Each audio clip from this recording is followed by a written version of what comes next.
Welcome to the Hudson Institute. I'm Bryan Clark. I'm a senior fellow at the Institute, and I'm here today with Congressman Don Bacon, Congressman from Nebraska's 2nd District. Congressman Bacon's been in Congress since 2016. He's on the House Armed Services Committee and the Agriculture Committee, but he's been very busy throughout this congressional season, despite the pandemic, with a lot of issues that we're going to discuss today.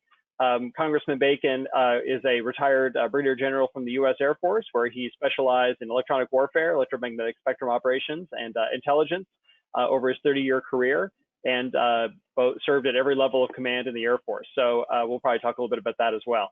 So Congressman Bacon, welcome, and thank you for taking the time today. Thank you, Brian. I appreciate this opportunity, and I really appreciate the Hudson Institute for your voice and what you stand for. Thanks a lot, Congressman. So to open up, just to kind of talk about some broader issues, the NDAA, the National Defense Authorization Act, is making its way through Congress right now, along with the appropriations bills that will come from the House and Senate side. What are some of your priorities with the NDAA as it makes its way to completion here, hopefully in the next month or two? Well, I thought it was important to have a good top line. $741 billion was, I think, what we needed. If we go back a little bit, we had cut the military by about 18% from 2010 to 2016, while we're doing Iraq and Afghanistan, while we had Syria and Libya, and our readiness levels were the worst since 1977. So we restored approximately 60% of the cuts that were done, and then we were going to grow it with inflation or maybe a little extra, but about roughly inflation. That's what we're doing, and I think that we're seeing a positive impact. We're seeing our readiness levels go up, and I could give a lot of good stats where we've improved over the last 3 years. I think we're getting our modernization pointed the right way. So I think bottom line was $741 billion was important. I think modernizing our strategic triad, or the nuclear triad, I think should be our country's #1 priority right now. It's surely mine. And we've had some very conflicting, or I should say partisan, debates on that topic with our Democrat colleagues on this, but this year we overwhelmingly won in some amendment votes to modernize our ICBMs, for example. That's the area that some Democrats want to target. So I feel good. We're in a pretty good spot there. But for myself, I really want to work on electronic warfare, getting the Compass Call aircraft on a timeline that we can modernize the fleet, protecting our ISR current capabilities while we're developing a plan to modernize in the future as well. That's a balancing thing right there. But there's also some other, like I would say, some very unique things I like to work on, like our academies, and ensuring that our academies get the infrastructure they need. I'm also working on some sexual harassment issues, like safe to report is a very important, I think, policy position that I'm working with Chairwoman Spears on, and I have, as a 5-time commander, that's how I used to operate, was with that policy, so I know it works. So I had a lot of different priorities that were smaller, but I wanted to add my voice to, but in the end, it's about modernization and readiness. Absolutely, and so we're finding that readiness is becoming an increasing challenge for the military. Not only because a lot of our gear is getting older, but just because it's getting more sophisticated as well. So it takes more money to maintain and to sustain it and to train people to operate it than maybe its predecessing systems were.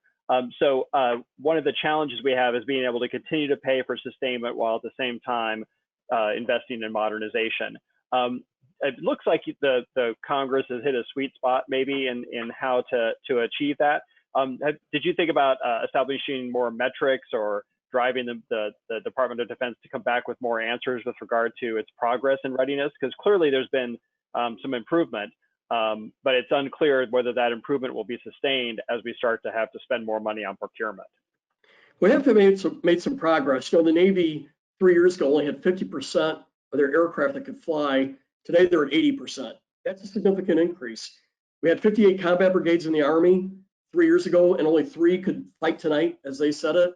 3 out of 58. I think that's hideous. Today we're at roughly 28. And you're never going to be at 58 because you have units that deploy to, Afghanistan or wherever it may be. So, but 28 is a sizable jump from 3. And I think it adds to our deterrence. I think in this recent NDA, we found a sweet spot when it comes to the B-21 acquisition. We traded off some of the B-1 capabilities to get that money to help out our B-21 future bomber production. I think we've done the same with our tanker fleet. I believe we've done pretty good with our Navy, trying to find that sweet spot of having current capacity, but also building towards the future. The area that I believe we're struggling the most right now is ISR. And we have not seen what I would say is a plan from DoD that gives us confidence that we can trade in current capacity right now and have future capacity when we need it. What we're really seeing is a bathtub. And we don't think a bathtub is allowable in this environment. We got to maintain current ISR capabilities as we transition. And what we're seeing is a lot of PowerPoint capabilities right now and future capabilities. And to me, that's not reassuring when you're trying to get rid of your Predators, your Global Hawks, your Tritons, or the Navy Global Hawk version. And so the DoD is going to have to give us more confidence that they have a transition plan. And right now, we're not seeing it. Yeah, I'm glad you brought that up, because there seems to be a predisposition in the DoD towards space. So low Earth orbit space, the new space architecture, commercial space. Whether it's the new SpaceX system or it's some other thing like Planet Labs or Sky or Black Sky, some of these other commercial systems. It seems like they believe satellites are going to be able to provide what our air-breathing ISR assets have usually provided. Do you think that's a viable alternative approach? I mean, it seems like that's their intent, even though it's maybe not explicitly stated. So do you think we can shift to space and replace these air-breathing systems or airborne systems with space systems? I don't think you can. And when you corner them on this, I have the same concerns you have, that it's sort of an unspoken way forward. They're going to go to total space ISR, and I don't believe you can do that. But when you actually corner the COCOMP, the combatant commanders, they'll tell you right up front, we can't get rid of our air-breathing assets right now. And so I think you need a mix. Now, I do believe that maybe the weight can shift towards space, particularly if you use smaller satellites where you don't have 10 different missions on one satellite that makes it more vulnerable to Russian or Chinese ASAT capabilities. But if you had smaller satellites and you had a lot of them, that gives you some redundancy and some survivability, but you can't go 100% that way. You need to have the ability for that, to have the flexibility of what an air-breathing asset also gives. Now, in a phase 2 or phase 3 environment, I do believe your space, especially if you're talking lots of smaller satellite capabilities, gives you some good redundancy that you're going to need in the early days of those fights.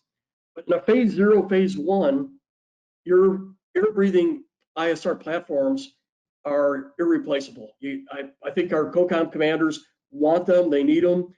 And so a lot of times when I talk to our Air Force friends, which I know most of them, they want to focus strictly on the phase 2, phase 3 environment. And that's not where we're at 99% of the time. 99% of the time we're in phase 0 or phase 1, where our air breathers and even the 35-year-old aircraft are doing wonderful heavy lifting for our combatant commanders. So I'm a believer in a mix. I believe it will still over time more to space. Even our older ISR platforms are doing God's work day to day, and they will for decades to come. Yeah, absolutely. And there's options with unmanned systems, like you said, that can give you the kind of responsiveness and the specialized capabilities that we expect out of our air-breathing ISR. We just haven't, I haven't seen from DoD a strategy for how they're going to create that future ISR mix, to take advantage of space for the resiliency and the capacity, while at the same time exploiting, emerging capabilities like UASs to give you that set of responsive capabilities that you really need for the COCOMs, maybe in phase 0 and 1, where you can also shape adversary behavior. And adversary is not going to necessarily be shaped as much by a satellite pass as they might be by, a Predator or Global Hawk hovering nearby. So for flexibility, you need to have a range of capabilities to have that flexibility, and to put all your eggs in one basket doesn't make sense. I do see some good Air Force future planning in some air breathing ISR capability. I have to leave it at that, as you can imagine. But but for the most part, it's only a small sliver of what these PowerPoint presentations have out there. So right now, I think it's a lot of promise and not a lot of meat on the plan yet. And the Air Force is going to have to show us that before we jump off the plank with our current capabilities. Right, and that's the case across the board in a lot of military capability areas right now. The Navy, the Army are all running the same challenge of not being able to really afford to invest heavily in the next generation unless they give up some of the current generation. And achieving that balance is what the services are all trying to pursue. And you see over on the Senate side a lot of pushback, on the effort to retire existing aircraft and ships before their successors are fielded and fully operational.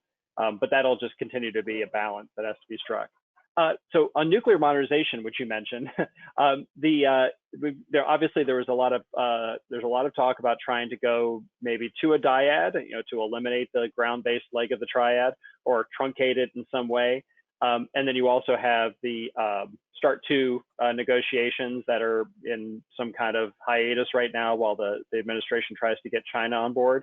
What do you see the path forward on nuclear modernization? Should we just go with START II with the Russians and move ahead and then continue to invest in the modernization of the triad, all three legs, or should we be looking to negotiate some different arrangement by bringing the Chinese in and try to shrink the nuclear portfolio down to something that's more affordable? There were proposals by the majority and Chairman Smith to go to a dyad. Thankfully, that did not pass. We picked off almost a third, or maybe, I can't remember the exact number, maybe half the Democrats did not go down that path. But that was more controversial last year. That was a proposal that Chairman Smith was pushing. I really believe you need a triad. The B-21s are going to be outstanding stealth bombers. They give us the flexibility to respond out there. Our submarines, we have to upgrade. I think we have the good budget for that, but there's no room for slippage right now. But those are your most survivable. But as you know, not all of them are at sea all the time. Only a portion of your submarines are at sea. A lot of times half, or whatever the number is sitting in port, and they're very vulnerable at that spot. Having 400 ICBMs, when they run 95% mission effect or ready to FMC, they're ready to operate within 10 minutes. A 95% readiness rate before ICBMs is a tremendous capability. And the reason I really think we need the triad is if you take the ICBMs away, you're literally looking at roughly a dozen targets to cripple our nuclear deterrent. A dozen. That may be a temptation for Russia or China. It would be a dumb temptation, but I don't believe in playing it sort of close to the line when it comes to nuclear deterrence. I want clear-cut, significant deterrence. And so going from a dozen targets to 400 and a dozen targets is a total different ballgame. So I think that you can't do without those ICBMs. Now, getting to negotiations with Russia, I could see doing some reductions if it's mutual. Can't be unilateral. It should be a mutual reduction. The challenge with dealing with China is they have a significantly less number of nuclear capabilities right now. So what is it to their advantage to negotiate right now? Because they're at maybe a 10% roughly, maybe 20% of where we're at. However, they have an economy that's nearing our GDP. They have the ability to quickly throw the throttle down on nuclear modernization and expansion. And so I think we have to have them in our planning for treaty negotiations, but it's tricky when they have a significantly smaller number of nuclear weapons than we have right now, but yet they have the capacity to get there to where we're at pretty fast. So to answer your question, that gives you some ambiguity, I'm sorry. I do think we have to have China in our cross-check on this, but it's going to be hard. Yeah, it seems like we have to, walk and chew gum at the same time. We've got to simultaneously be trying to get the Chinese on board while we're also modernizing the deterrent for our own purposes and then dealing with the Russians. So it's a multi-dimensional game, I imagine. Another thing that comes up with nuclear modernization that really hasn't been discussed too much yet is how do we get out of this challenge we have right now, where all of our nuclear systems are going to tend to retire at the same time frame, which is part of what's happening here. Is people are Right. having sticker shock because all these systems look like they are really expensive, but in terms of their lifetime, you're looking at a 50-year platform in pretty much all these cases. And therefore, it's not a bad investment if you amortize it over that time period. Are there some ways we can think about making it so that in 40 or 50 years, we're not having this same conversation about the sticker shock of a nuclear modernization? I understand how we got there, and it's sort of understandable when you look at, we had the peace dividend in 1989. Soviet Union collapsed. China was not where they were at today by no means. So we thought we had the ability to delay modernization. And then after Desert Storm, 1991, we were so dominating, there was no second, not even a second tier country out there to compete. And then in 9/11, we put most of our money into counterterrorism. So we, over time, dug this hole in nuclear modernization, and now it's a big hole. And I think we have a fairly easy pathway forward on the B-21 bomber. We cannot have any more slippage to our SSBNs or submarines. Those Ohio-class submarines don't have more time to go underwater. So we can't kick the can any longer. And when it comes to our Minuteman IIIs, we've already done 2 service life extension programs, and our experts tell us you cannot do a third.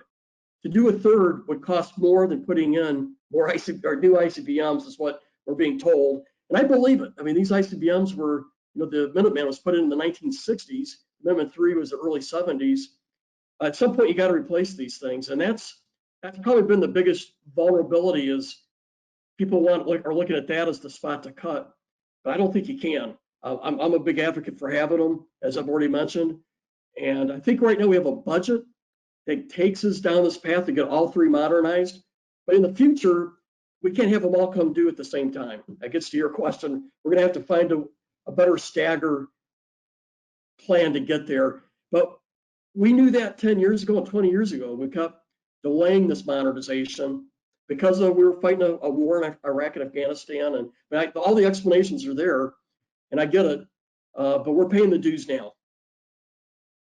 Yeah, absolutely. One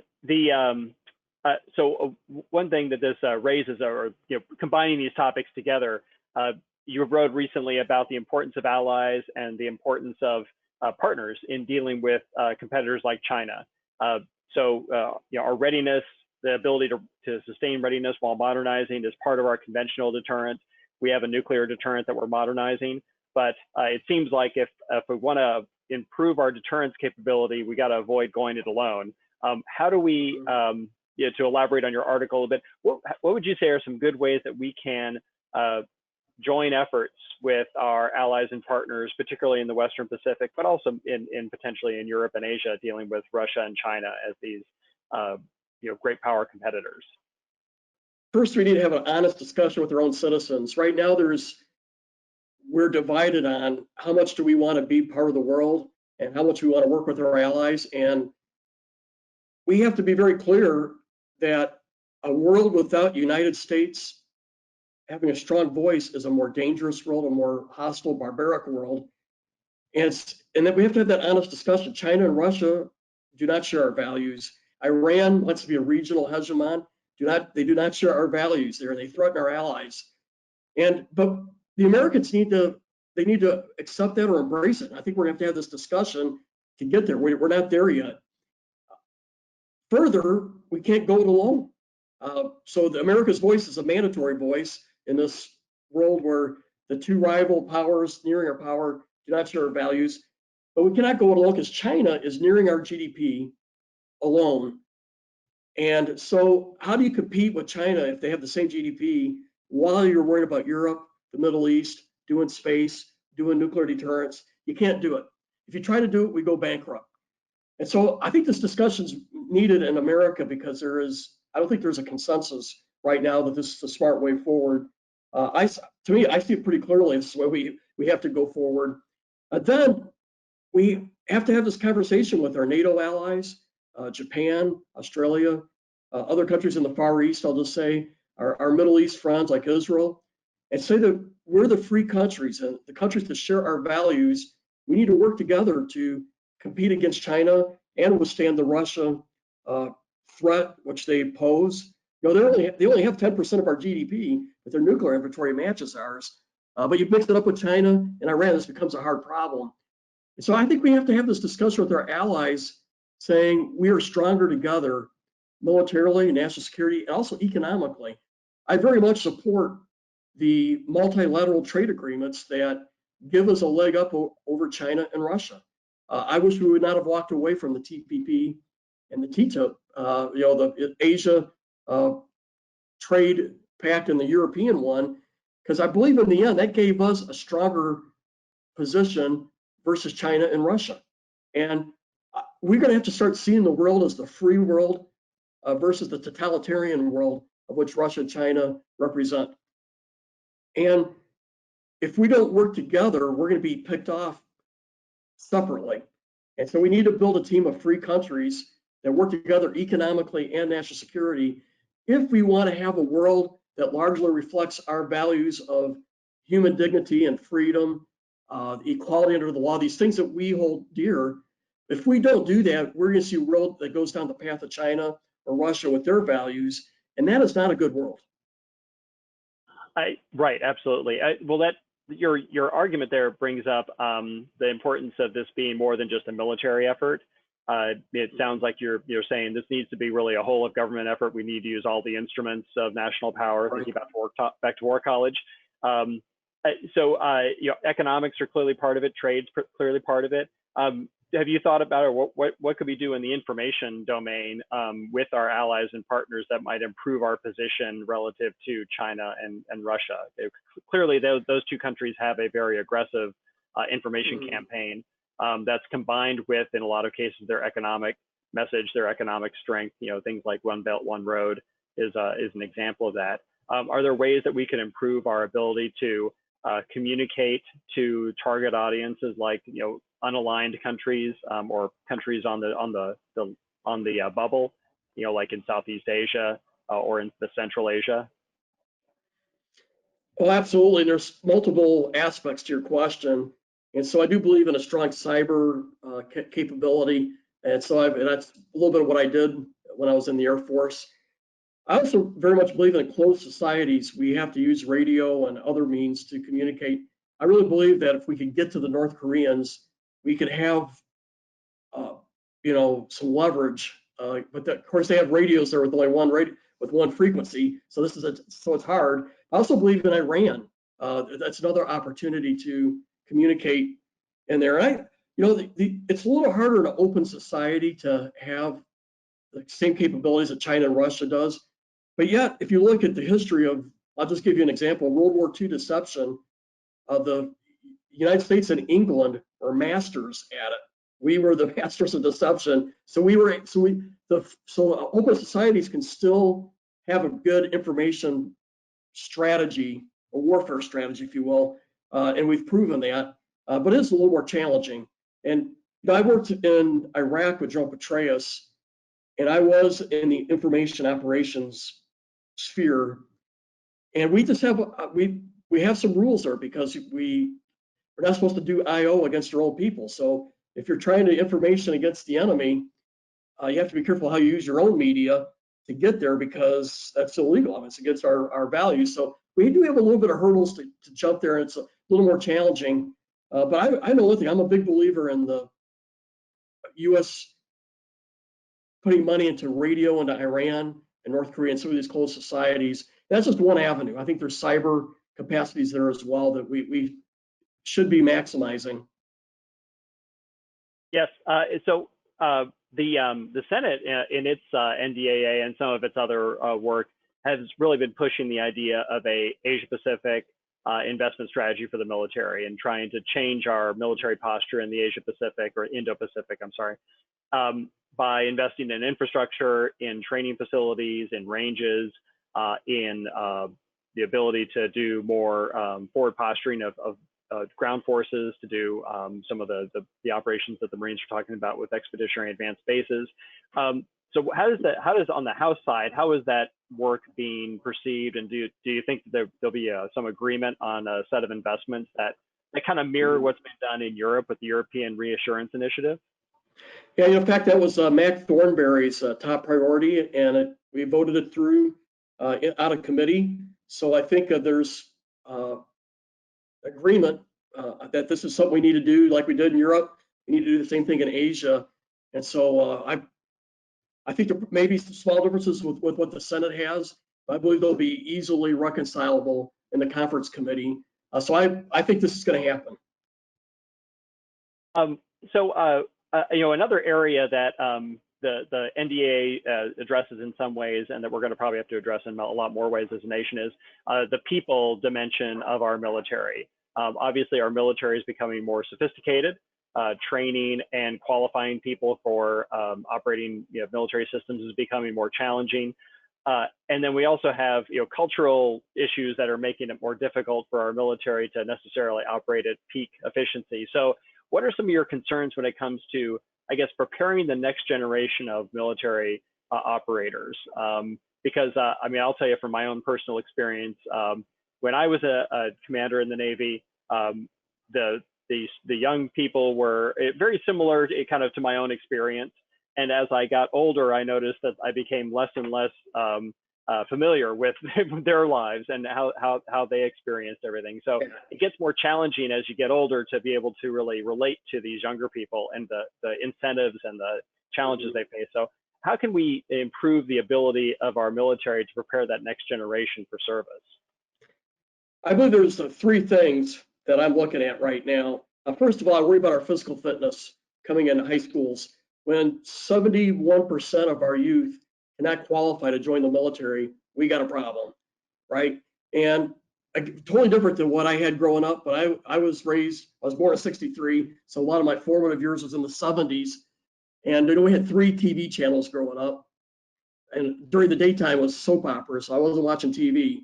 So I was outside playing and I was, we were outside all the time. I remember going to college, weighed 135, I was benching 210 and running. I mean, but that was not unusual because we were not hooked on TV or all these various games, right? I think I had two computer games growing up, Atari, the Pong, and Pac-Man. You can only do so much of that, right? So I am a big believer in trying to get physical fitness back into our high schools. Only half of our high schools have physical fitness. We need more neighborhood sports. Okay, so that's one area. Secondly, we need more STEM. Clearly, we also need more technical training beyond just the science and technology, engineering, and math. I believe we need to be teaching welding more and carpentry stuff and basic trades in our high schools, because there's a big gap what we're producing versus what the country needs right now in these areas. But clearly STEM feeds into that as well. Folks who know their math and science and things like that, engineering better, that makes a more capable military when you're able to recruit that. And I was not. I was a liberal arts person, but clearly that there's a demand for the STEM capabilities. So our high schools need to be, and we're putting a lot of demand on them, but we need to be teaching more STEM, more trades, and we got to also be doing the physical fitness area there. Thirdly, a little more broad issue, we're just getting our arms around it right now, is a call for more service oriented. We want to change the culture a little bit and put in a more service culture in there. So I'm a co-chair for the Four Country Caucus, and our number one priority is to build in some kind of service options beyond just the military, so that folks feel like they're giving back to their country at their 18, 19, 20-year point.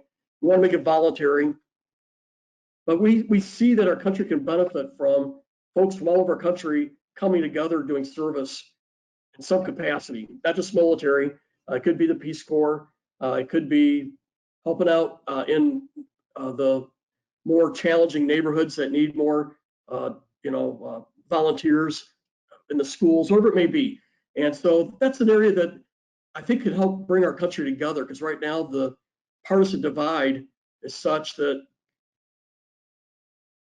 maybe if when I work with people from across the aisle, it's you get past the partisanship into a relationship. And so maybe we built more service opportunities for our 18 to 22-year-olds. I think it could be a good thing.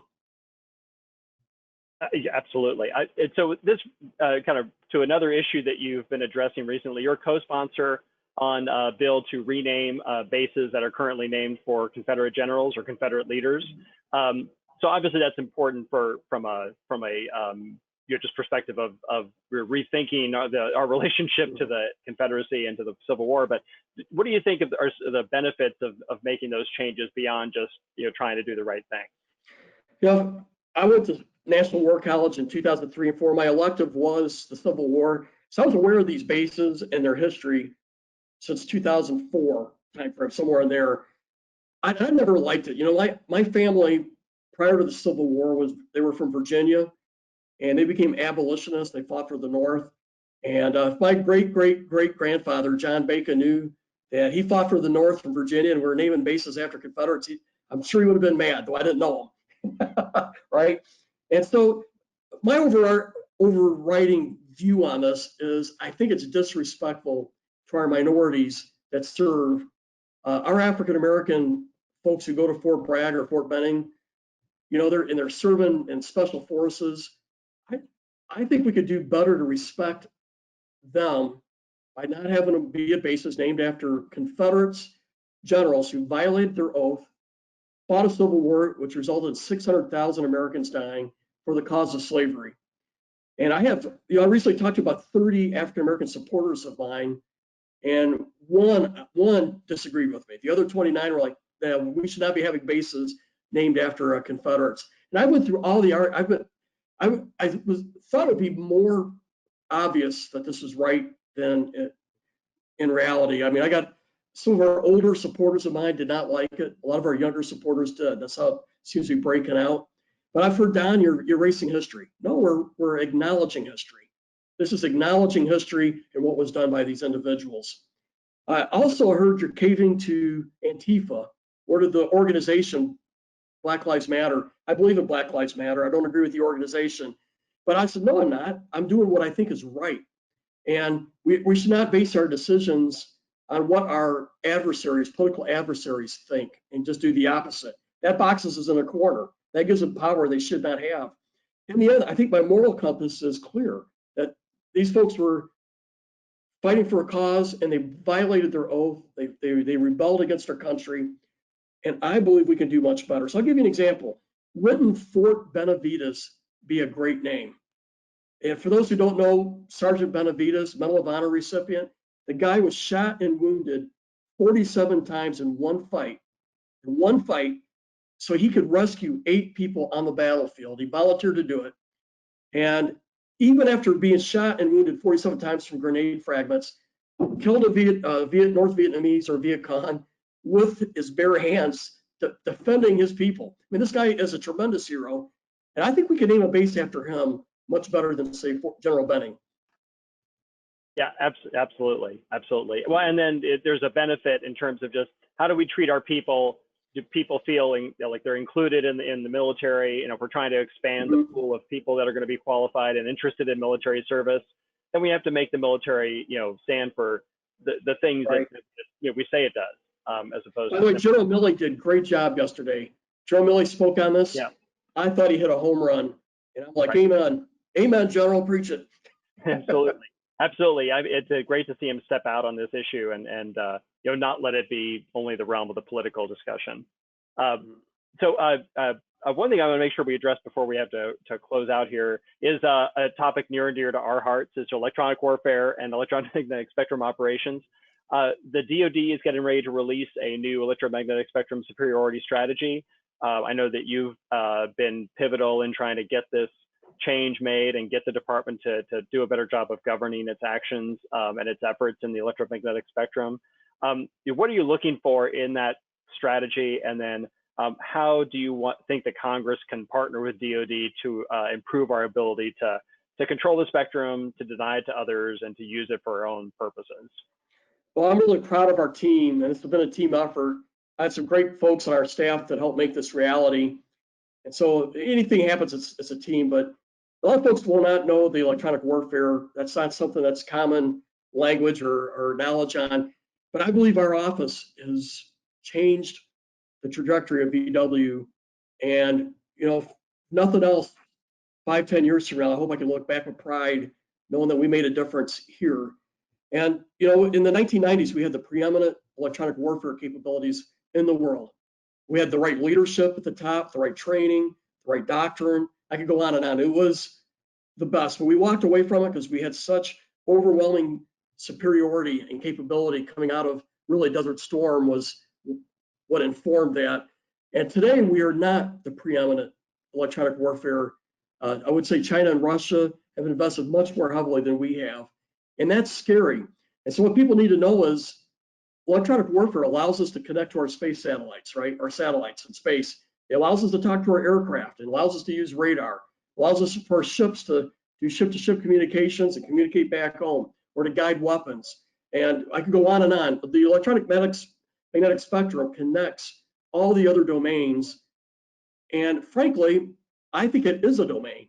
And that's one of the things I have a bone to pick with our DoD on this. I think it is a separate physical domain. And just like air, space, cyber, sea, and land, you want to control that domain and keep your adversaries from using it. And if you can do that, you have a much easier fight ahead. Or if you don't control it, you have nearly an impossible fight on your hands. So controlling this domain, just like air superiority, well, it's EMS superiority as well. So I think we've got the DoD and the Joint Staff pointed the right direction. They got a 2-star general in charge. They got 1-stars in some of the other services or SCS equivalents. They're developing a doctrine and a roadmap that frankly, I've looked at it, the early writings of it. It was better than what I wanted. So essentially, they took what I desired, our team, and they even made it better. So I see us going the right path. But now, I would say we're at this point. There's been a lot of studies and a lot of writing. It is time to execute. I always hear we need a study. No, we've done a lot of studies. It's time for action. It's time for moving out. You can study something to death and get your butt kicked when the battle comes, right? It's time to put more than pencil on the paper and get capabilities to do it. Now, granted, we had to do some smart analysis. What capabilities do you need? I got that. So to answer your question fully, I want to see a good doctrine. I want to know we have people in charge. Well, I want to give you an example. I asked, who's in charge of this? They go, our vice chief. I go, that's baloney. I'll use clean language. You can't give the vice chief and say he's in charge. He's in charge of 1,000 different things. I want to know there's a 1-star or 2-star general, that this is his portfolio. And if something's not working right, we know who to go to and talk to. But what we had prior to 3 years ago, we have maybe everybody's in charge, which means nobody's in charge.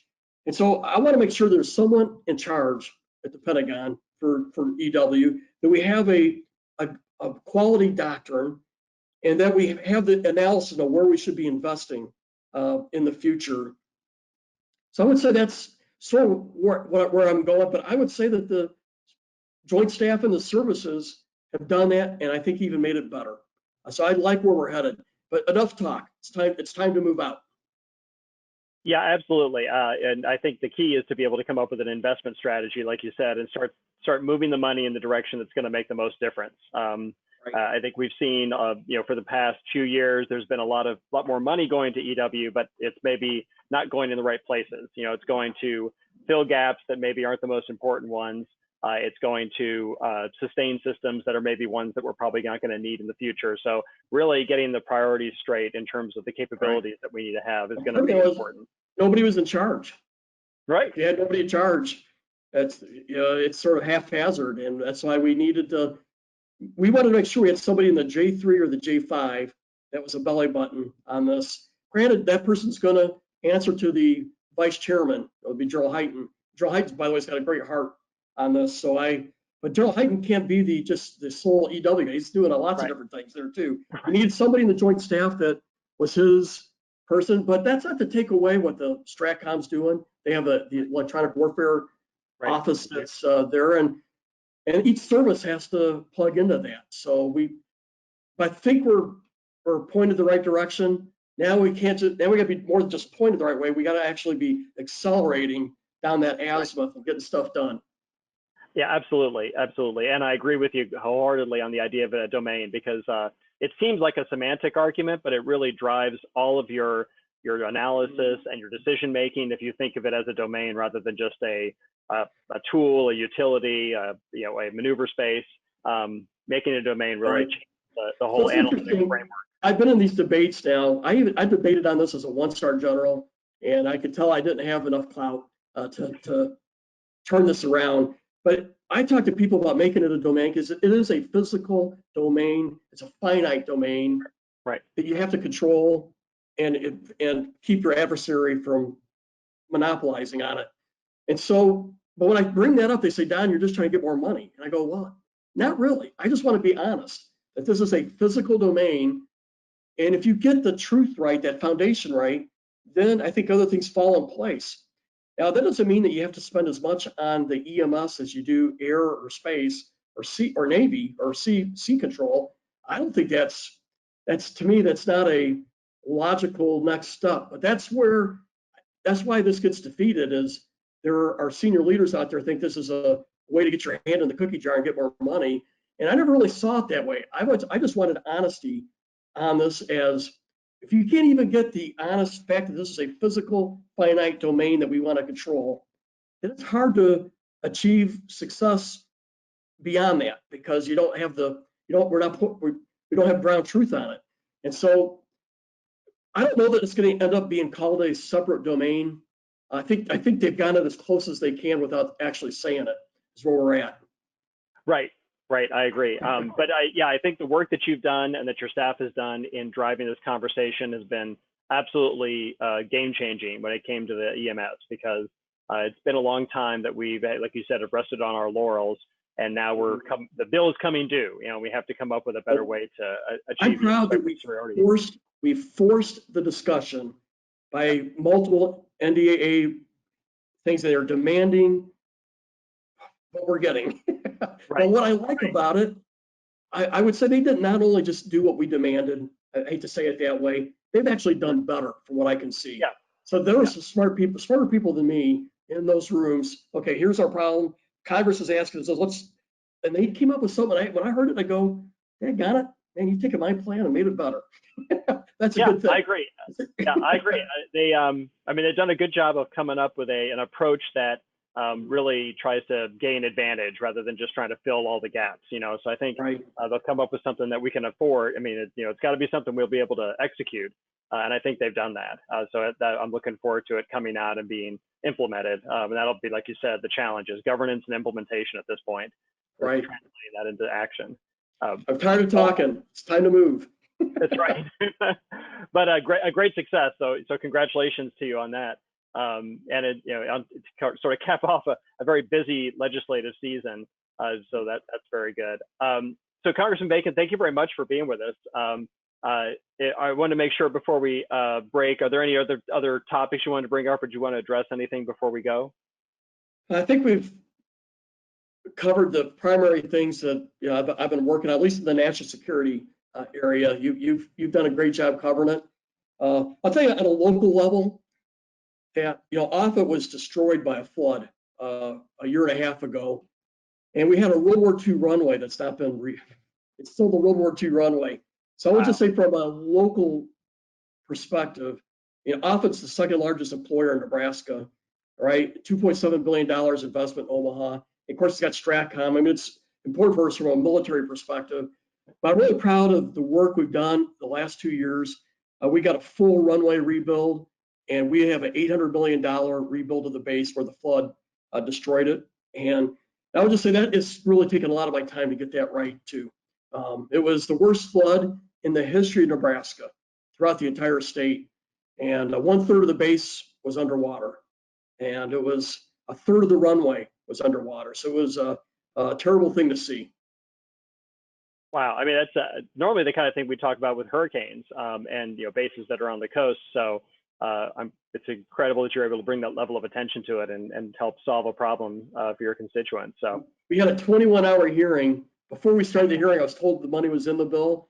I walked in, and the chairman but we'll have a good laugh over a beer someday. Took it out.